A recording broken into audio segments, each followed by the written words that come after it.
I thought I could hide it forever, but secrets always find a way out. My name is Elena, and I was unfaithful not with a stranger, but with my own father-in-law. The day I confessed to my husband was the day my family tree was set on fire. Hi everyone. You are welcome to my channel. If you like our stories and similar infidelity stories, please do well to subscribe to our channel for more stories like this. And if you are already a subscriber, thanks for stopping by, and do not forget to turn on your notification button so as to get notifications anytime we post our stories. Now let's dive into the gist.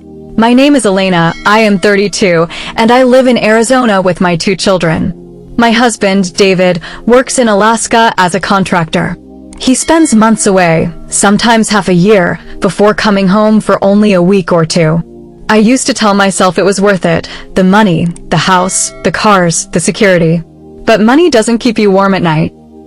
Money doesn't hold you when you are crying into your pillow. It was his father, Richard, who became my comfort. He was 60, still strong, still commanding, the kind of man who filled a room with authority. He would stop by to check on me, to fix things around the house, to play with the kids. Slowly, his presence became the medicine for my loneliness. I knew it was wrong from the very beginning. I was David's wife, his partner, the mother of his children. Richard was not just any man, he was my husband's father. But forbidden fruit always tastes the sweetest, and one evening, when we were alone in the kitchen, our hands brushed and something passed between us. A fire I had not felt in years. What started as stolen glances turned into long hugs. What turned into hugs became kisses. And one night, in the same house where I once promised loyalty to David, I gave myself to his father.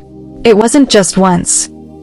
It became a secret rhythm, happening whenever David was gone, which was almost always. With Richard, I felt wanted, alive, desired. But each time we were together, guilt followed me like a shadow. Then came the day I found out I was pregnant with my second child. Deep down, I knew the truth. It wasn't David's. It was Richard's. I carried that secret in silence, raising the child as though everything was normal. But secrets have a way of burning through the walls we build to contain them. For years, I managed to live with the lie. But a woman can only carry so much weight in her heart before it cracks. It was a warm evening when my world began to collapse. David had just returned from Alaska after 7 months away. He was tired, carrying gifts for the children, and smiling with the relief of being home. I looked at him, and for the first time, I could not bear the guilt anymore. Every kiss I gave secret buried, but it clawed its way out. That night, after dinner, when the children had gone to bed, I looked him in the eye and said words that shattered everything. David, I have to tell you something. Your father and I, we've been having an affair. He froze, his face pale, the laughter from earlier dying instantly. His eyes widened in disbelief, then narrowed with rage. What did you just say? His voice shook, a mixture of pain and fury. Tears rolled down my cheeks, but I couldn't stop. Your second child is not yours. He is Richard's. The silence that followed was more terrifying than any shout. His chest rose and fell rapidly, his fists clenched. You slept with my father? My own father, he whispered, as if saying it out loud made it too real to accept. I reached for him, but he pulled back like I was poison. His breathing turned heavy, and I knew then that I had destroyed everything we had built together. He stormed out of the room, slamming the door so hard the walls shook. The children woke up crying, but I was too frozen to move.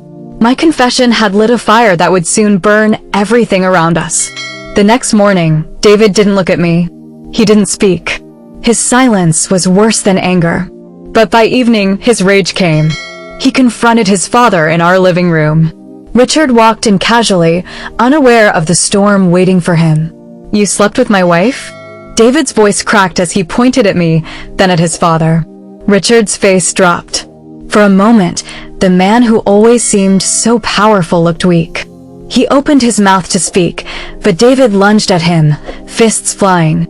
I screamed, trying to separate them, but the years of betrayal and disappointment were too heavy. You stole my wife.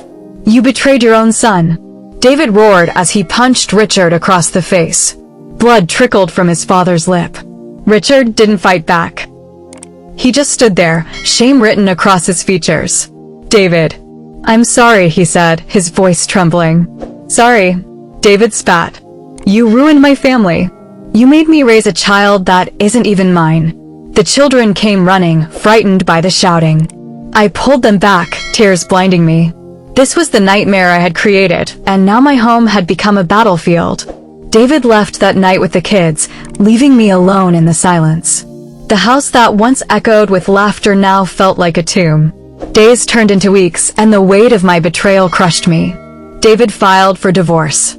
He wanted custody of the children, both of them. He didn't care that one was not his blood.